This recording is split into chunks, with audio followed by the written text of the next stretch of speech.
Hey guys, welcome back to another interesting video of Trading Basics, and in this video I am going to show you how to enable fractional quantity into your interactive brokers if it's not enabled. So without any further ado, let's dive right into this exciting video.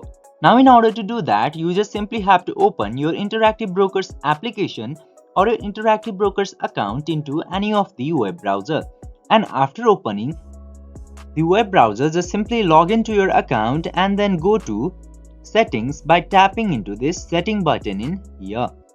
And now after that, you will get this account trading permissions option into here. Just simply click into that option. Then after clicking into there, you will get this stocks option at first. You just simply have to click into add or edit option into here.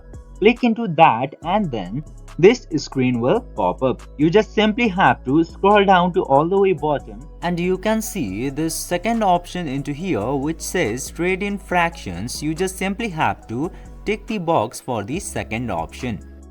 And after that, simply click to continue and set this permission for your interactive brokers account. By following this very easy steps, you can easily trade in fractions into your interactive brokers account. I hope this video was helpful for you. If yes, don't forget to like, share and subscribe to the channel to never miss another update.